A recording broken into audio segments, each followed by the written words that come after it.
Jameis Winston and Tyrod Taylor both started games this weekend. You know, this isn't 2014, it's 2025. Both starts resulted in L's for the Giants and Jets, respectively. Of course, another week, another loss. Fittingly, this is the pain episode of the Forced Fumble. Thanks for joining us on Fumble, ladies and gentlemen. I'm DePro. I am joined, as always, by JD and JewBacca. Follow us on YouTube or Instagram at The Forced Fumble, or follow us on Apple or Spotify. Coming up on today's show, guys, pain rankings. We are going to be giving our rankings of the 5 franchises who put their fans through the most hell. We'll also be talking about our most painful individual sports memories. But speaking of pain, guys, last Monday, I went and saw my daughter's soccer team play at MetLife. So I got to see yet another loss at Life Stadium this season. But of course, it is like 31 and windy and just miserable, right? So being sports dads yourselves, like what element do you consider the most unbearable to be outside watching a game in? How do you feel about it? I'll take the freezing, soul-crushing December game over a sweltering September sauna any day of the week, DePro. And I think a few reasons there. You can actually layer up for the cold. You can put some things on, throw in a hoodie, a blanket, maybe even some whiskey for some internal heat, and you're fine. But when it's 95 degrees out, DePro, and you're in the stands, you're just a rotisserie chicken with a foam finger, in my opinion. There's no escape from this. You're sitting in a puddle of your own ass sweat, sunscreen melting into your eyes, while some Sayreville sweat hog next to you smells like hot dog water. And I'll just finish on this. At least in the cold, the misery feels noble. It's football weather. You look around and think, we're overweight warriors. So give me frostbite with the threat of amputation over swamp ass every single time. JewBacca, how about you? Yeah, so like if I've got the right gear, I'm fine with rain. I actually like rain. I think it's cool. I've always loved rain. But if I'm watching a game and it's freezing cold and the wind is just whipping through, yeah, no thanks. But when that wind is just whipping the cold at you, there's nothing, to me, nothing worse than that. So I agree with both of you gentlemen. However, I put a Facebook poll out there, and I find that most women, I don't know if this is a gender thing, most women would not want to deal with the cold. Yeah, they'd rather throw them blankets over them, you know? We're a show of all guys. How is the woman's opinion relevant to? I think I'm trying to be inclusive here, you know? Right. But Okay, so love just for shits and giggles, because we're a trio of men, what did the guys say on this Facebook poll of yours? We're Facebook friends, so I'm so upset that I missed that. Poll. it was a smattering of different responses, but most of the women said that they can't stand the cold. I just think women like to be under their blankies, you know. And if you're a woman and you're listening to the show, let me know. I like to be under the blanket as well. But just with you fucking creep. With all of you, with all of my listeners, Yeah. right? Doubling down on the woman focused part of this poll. JewBacca, they call that pandering. There's a sliding scale because I went to a Giants-Panthers game in 2008, I think it was. And dude, it was, I think, 11 degrees. It was a night game. And literally the beer was freezing in our cups. To the point where, like, you're wearing three layers of socks, and that is not enough. And you feel like you may die right there in the stands. Like, that's rough. But at the same time, I've been to my son's soccer game where it's 93 and humid, and you're like, oh my God, I'm going to die of suffocation. Like, I cannot get through this. Yep, I'm out. So guys, I am excited to talk to you about pain. We're going to exercise some demons tonight on the Forced Fumble because we're going to be talking about our pain rankings. And we brainstormed a little bit before the show, and we agreed on 5 teams that we think are the most painful teams to be a fan of in the NFL. So this isn't just based on current standings. It's based on basically the past like 40, 50, 60 years. You know what? Let's start with the teams that were suggested to me that I am saying, they don't belong on this list. First of all, I brought it up to my father, who is a lifelong New York Giants fan. And immediately he spat back, well, the Giants got to be on the list. They had a lot of terrible teams in the 60s and 70s. I'm like, all right, listen, Pops. We're talking about what, four Super Bowl championships? You could have 20, you could go winless the next 20 years and you still will not sniff this this top 5, bottom 5 list or whatever. Exactly. I think that's Or really, top 15 or top 15. We tossed it around the car the other day driving to see my sister, and one of the kids said Giants. And I'm like, they've been miserable in your life and they've been miserable, but overall, they don't smell. They don't smell the top 10. If I'm to put myself in the mindset of a Giants fan, maybe they feel out of those 4 Super Bowls, 3 of them were kind of lucky. Like just quote unquote lucky. Like the Sims team was amazing. Don't get me wrong, right? But I think the other 3 teams, Hostetler? the Hostetler and the 2 Manning teams, maybe they feel like, all right, we weren't like the dominant team or the expected team to win. I don't know. I'm just kind of putting myself in their head as to why Well, they might not feel that they have or they feel like maybe not the strongest franchise. Just a thought. yeah, but to what we were talking about off air before DePro was 7 minutes late to show up to the start of the show, um, we were talking about you don't look wins in the mouth. You True. don't look a gift horse in the mouth. True. So yeah, they won by 3, and then they won by 3, and then going back before that, wide left or right or whatever. The '86 team, the only really like pretty dominant team. But yeah, still, they're nowhere near the top 20. If you got 4 Super Bowls, we've already spoken about them in this conversation too long. I think a lot of it is based on how you grew up. Those memories, those are core memories. So my father grew up in the 50s, 60s, and 70s, right? When the Giants sucked for the most part. And like these kids, a lot of these younger kids that are like 15, 16, 17, they put them in that category too, because the Giants have been terrible for the past like 10 or 11 years. So I get that. Yeah. You got to look at the full picture. That's what we're doing here on the Forced Fumble. Another person suggested, our buddy Clutch, JD, as you remember, Clutch suggested the Raiders should be number 1. Like, I mean, not number 1, but I thought about them for this list. I certainly they'd be in the top 10 for sure, but they've won 3 championships. Yeah, but it's been a long time. They're on. It feels like apart from Gruden, they're like on this never-ending quest for a good. Hell, they'd even take a semi-capable average head coach.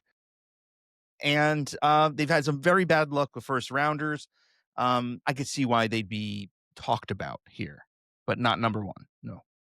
Starting at number 5, gentlemen, our number 5 team on the pain rankings, the Buffalo Bills. Okay. They're a contender now. I feel like they've been a contender for the past 8 or 9 years, and they've done nothing with it, and that's part of it.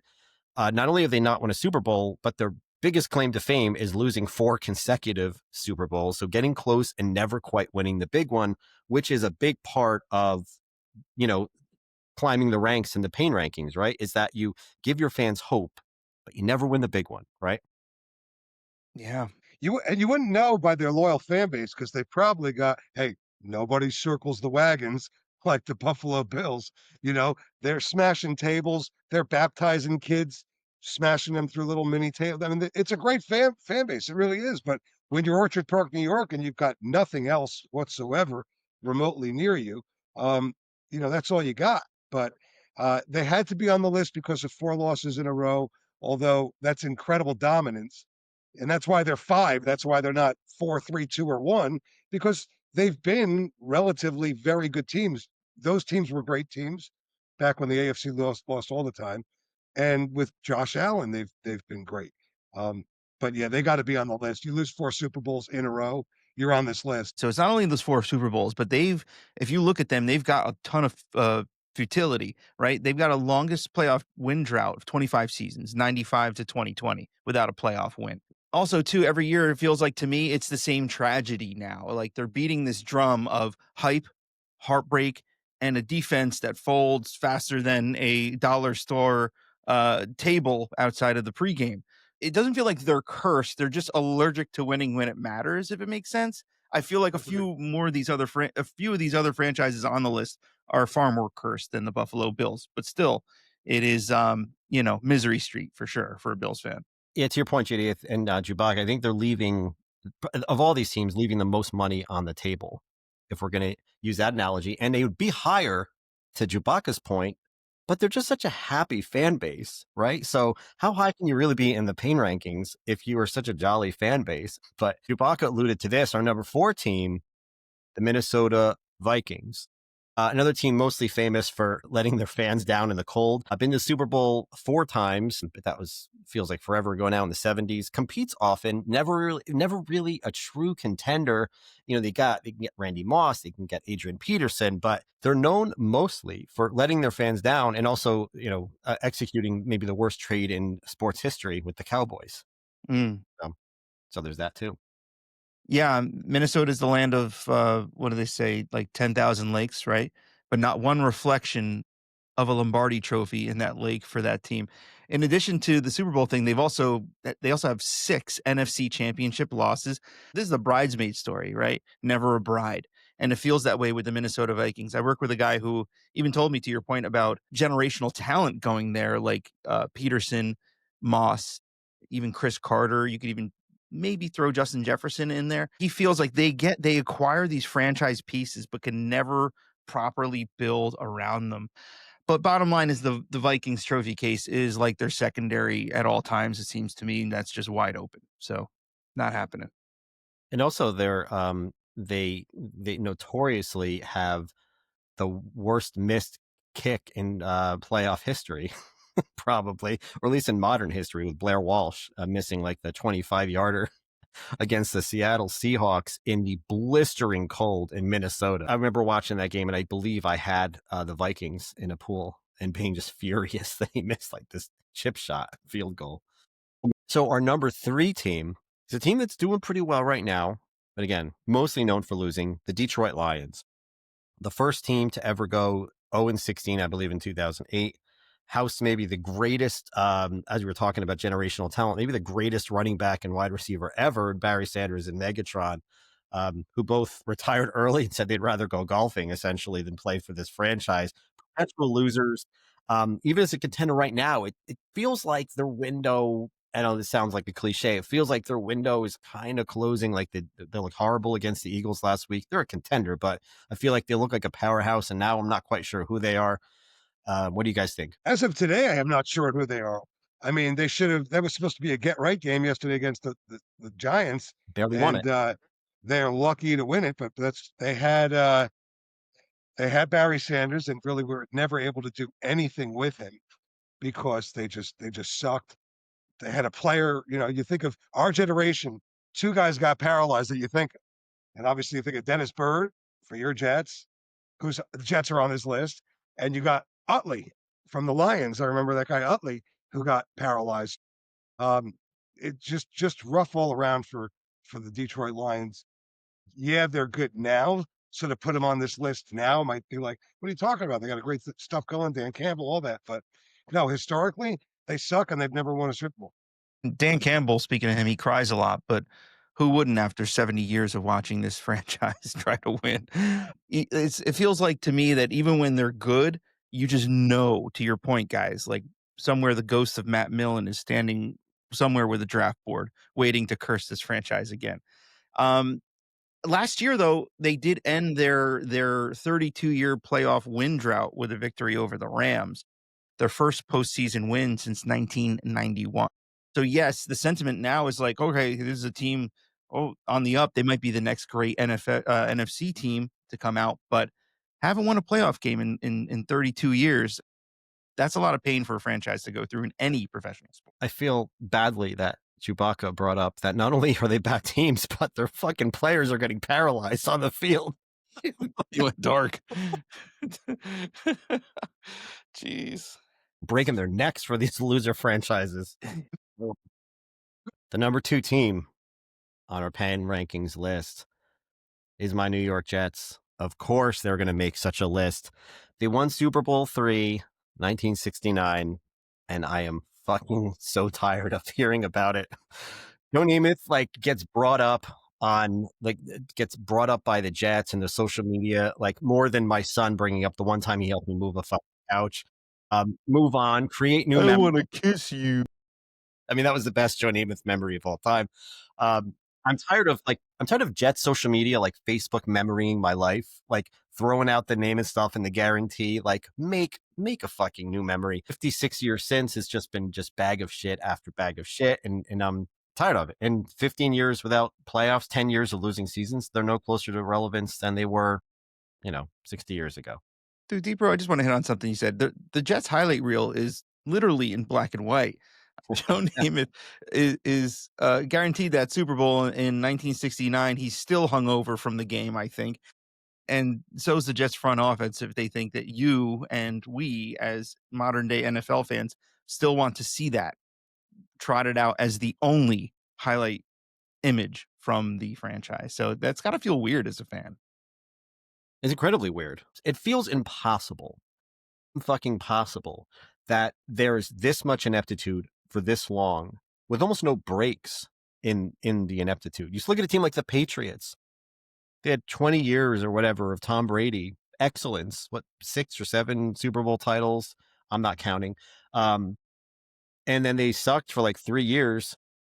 Now they're the fucking number 1 seed again. Like, good teams, well-coached teams can make this happen. But the Jets can't. They just can't make it happen. No. What was that last playoff appearance? 15 years ago? The Jets? Yeah. 2011. That's tied for, I think, the longest of any North American professional sports Yeah, team. it is. Mm-hmm. Listen, other than Sin's name is the highlight of the franchise is 3 AFC championship losses. 2 are back-to-back. That team's more remembered for something called a butt fumble, and yeah, Parcells, I think, went to the half against Elway with a lead, and the Jets, like Joe Beningo always says, same old Jets, they Jetsed it.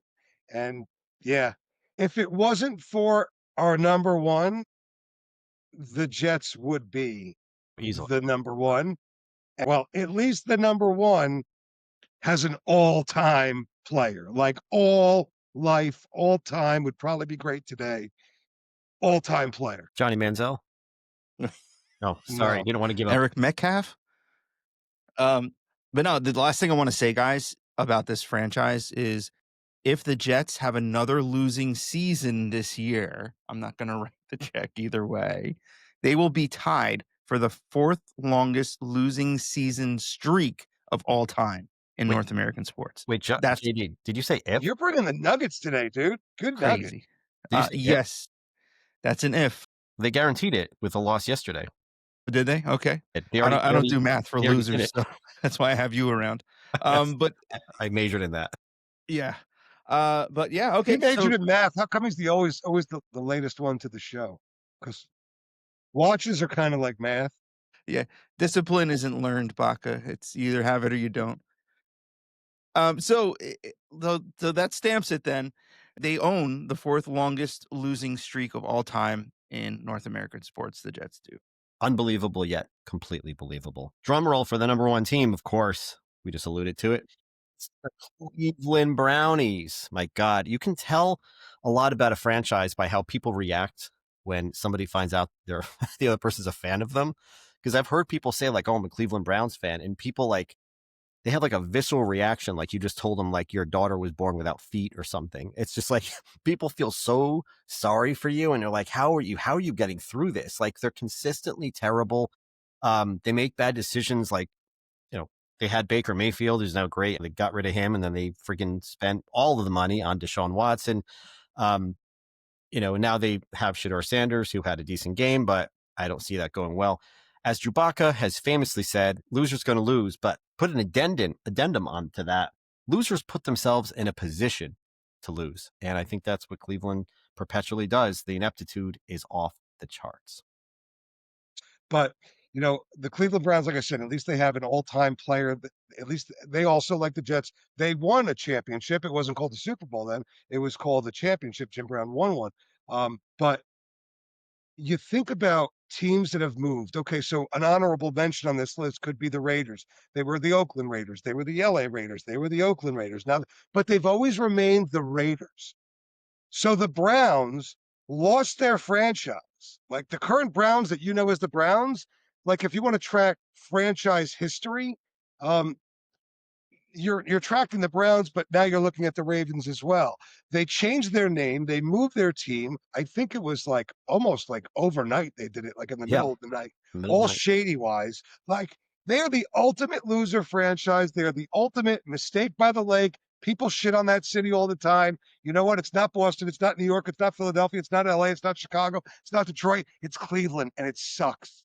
I think you're burying the lead too about them leaving town, because once Cleveland left town, the city that replaced them immediately won a Super Bowl. Like, Yeah. Oh, Yeah. oh, yeah. Yes. the That's Ravens. right.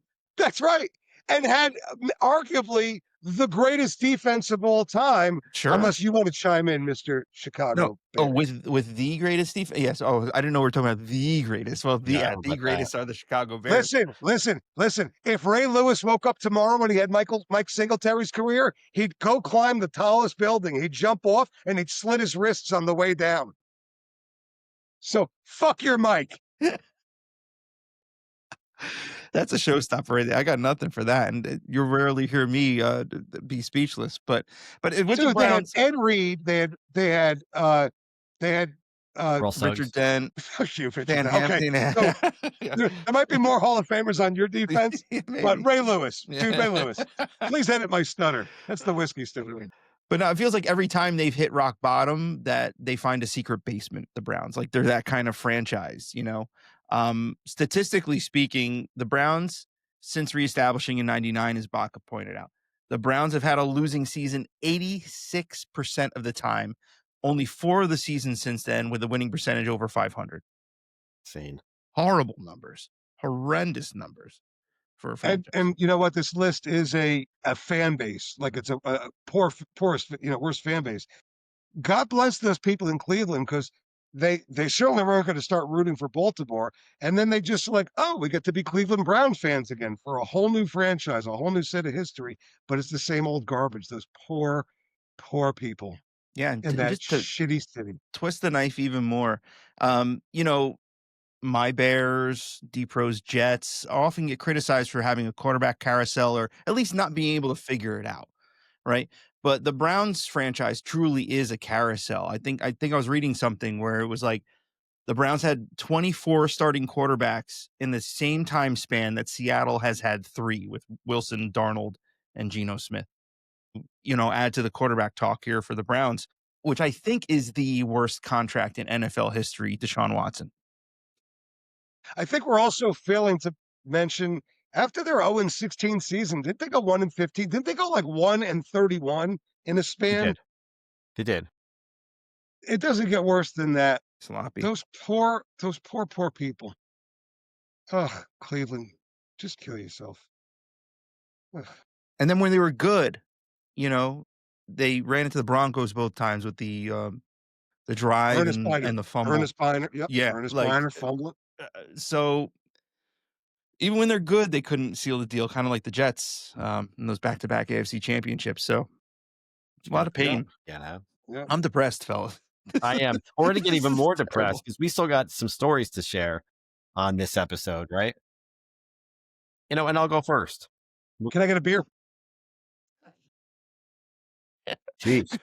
Go right ahead, my friend. You can talk to me. January 3rd, 20. That was the quickest beer get I've ever seen in my It's life. just so close. It's so close.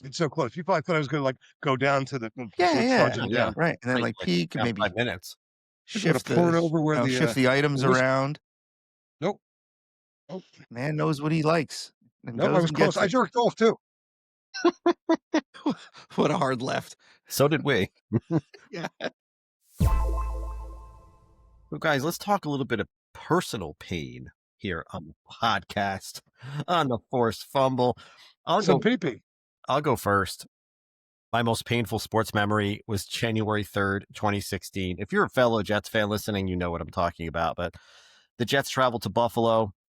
They needed to win against the already eliminated Bills in Buffalo and hope that if they did lose, that the Steelers didn't also beat the aforementioned Browns.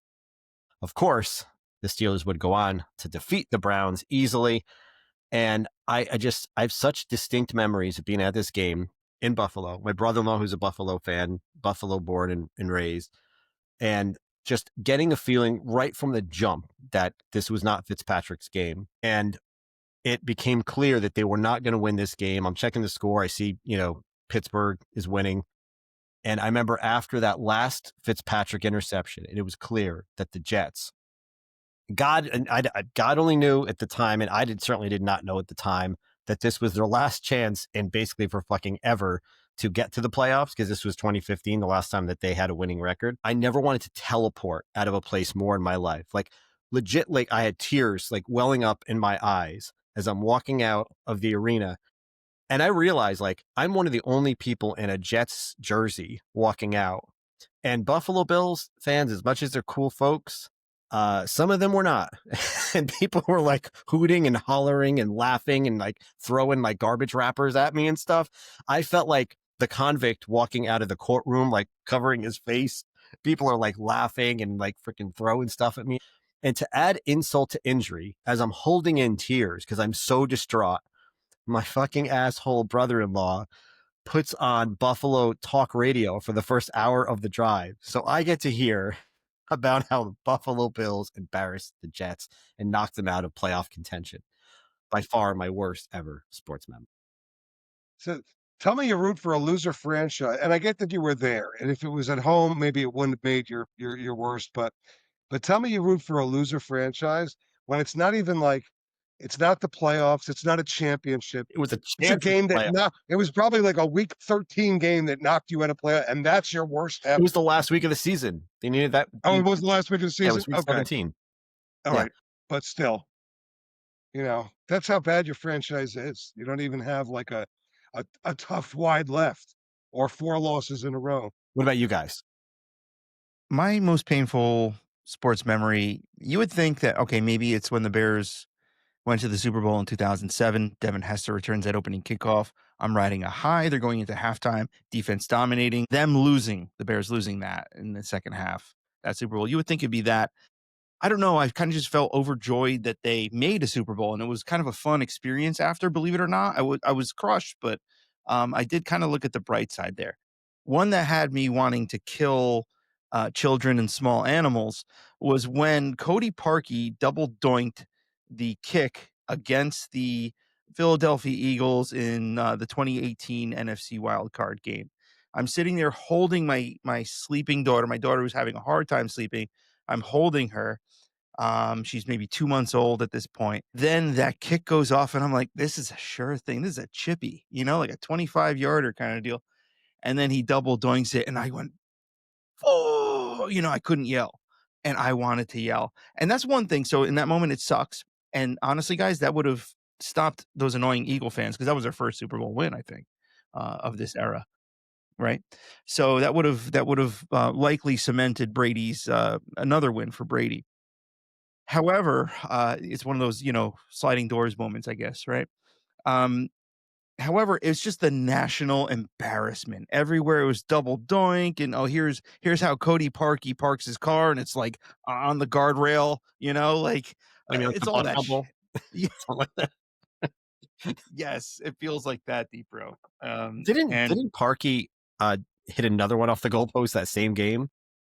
I think he may have. I think you're right. I think that was part of it. 'Cause I remember Al Michaels saying like, "And it's a double doink. That's impossible." I remember the commentary from that game and feeling so fucking Yeah, bad for you, man. yeah. So that was quite a painful experience. Also, football show. I appreciate you guys sharing your football, but it's for me, it's the Yankees. It's the worst ever and it's not the '04 collapse. It's not. We're talking. This is weeks. People they're still cleaning up uh, uh, ground zero. We're months after the terrorist attack or the inside job. I don't know. Depends on what rabbit hole you want to go down. But Okay. we're months after we're months after 9/11, and we've just beaten the hell out of that Korean closer, Byung Kim, game after game, and it's like this is it. Like America was attacked, and now the New York Yankees are going to win the World Series with all these comeback wins. Luis Gonzalez has the weakest ever single bloop, like off the hands. It should have broken the bat against Mariano Rivera. and he's jumping up with his skinny fucking pterodactyl looking ass or whatever, Luis Gonzalez celebrating, and it's a Yankee loss, and I'm in stunned disbelief because all I've done that week is just watch in a post 9/11 world the Yankees come from behind, come from behind, come from behind, and then eventually not win it. Like I would have traded maybe the three-peat. I would have traded the 2000 Met win for that, post 9/11 World Series, and that was just crushing, just crushing. Look, I feel so bad for you. You're trading other World Series wins for this one moment. Oh my God, the Yankees didn't win their 83rd World Series that year.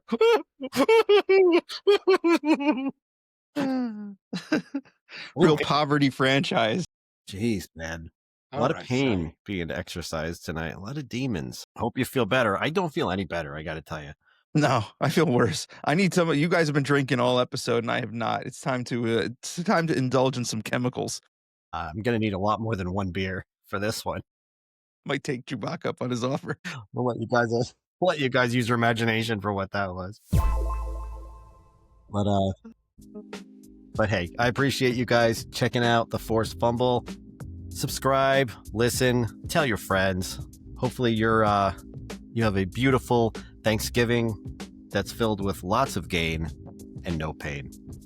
We'll see you next time on the Forced Fumble. Happy Thanksgiving.